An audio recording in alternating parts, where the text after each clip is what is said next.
Les performances des têtes nucléaires océaniques sont garanties pour qu'elles atteignent leur objectif sur de longues distances avec la bonne précision et en franchissant les défenses des pays que la France veut dissuader. En situation de crise, un sous-marin nucléaire, lanceur d'engins, assure le lancement des missiles intercontinentaux qui mettent à poste les têtes nucléaires sur une trajectoire décidée par le président de la République.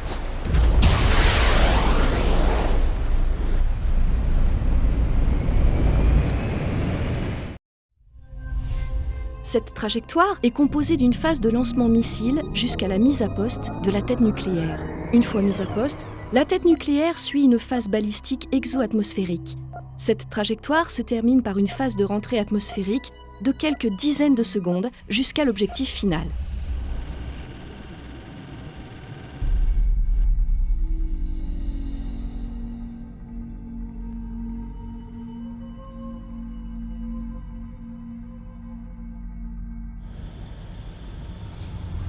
Lors de sa mise à poste, la tête nucléaire est mise en rotation autour de son axe afin d'assurer sa stabilité.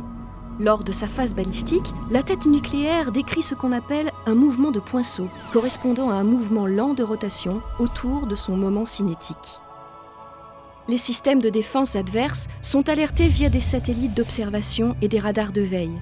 Pour tromper ces radars, les têtes nucléaires doivent être furtives, c'est-à-dire indétectables.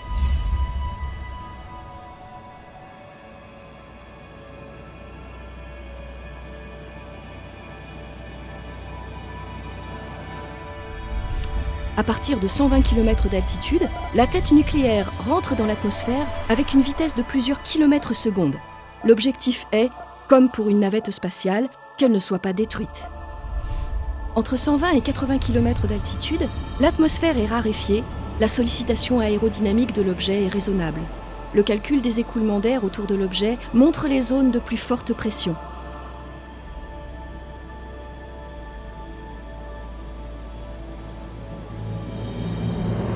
Dans un deuxième temps, entre 80 et 40 km d'altitude, la densité de l'air augmente. L'axe de la tête nucléaire n'est pas aligné avec sa trajectoire. Un peu comme une toupie, il faut que la tête tourne sur son axe pour la stabiliser. Les efforts aérodynamiques qui s'exercent sur l'objet vont conduire progressivement au repointage de la tête. Le calcul de l'alignement présenté à droite est confirmé par la mesure réalisée sur une maquette lors d'un essai en vol.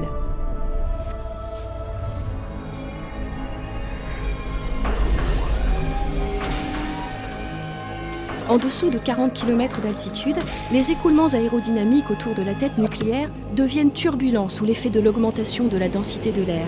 Pour maîtriser la trajectoire de rentrée atmosphérique et garantir la précision spécifiée du système d'armes, il est nécessaire de bien connaître les coefficients aérodynamiques de l'objet. Pour cela, des essais en soufflerie supersonique sont réalisés. La simulation numérique est ainsi validée sur des mesures expérimentales.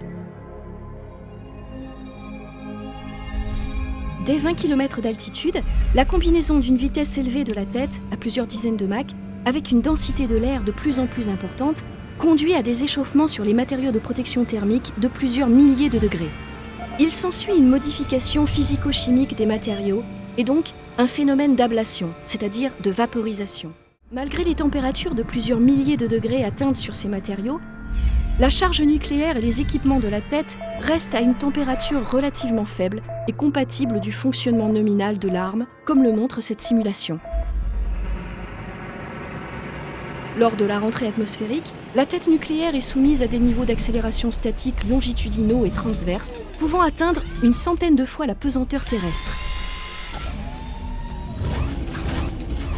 Une centrifugeuse permet de tester la résistance des équipements et de la tête à ces niveaux d'accélération. Les résultats de ces tests permettent de valider les résultats des simulations. Les performances des têtes nucléaires océaniques sont ainsi garanties par la simulation, assurant l'atteinte de leur objectif sur de longues distances, avec la bonne précision et en franchissant les défenses des pays que la France veut dissuader.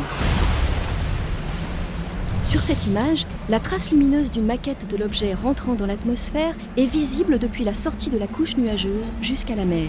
Cet essai en vol permet ainsi de vérifier les prévisions des calculs, notamment l'intégrité de l'objet avant l'atteinte de son objectif.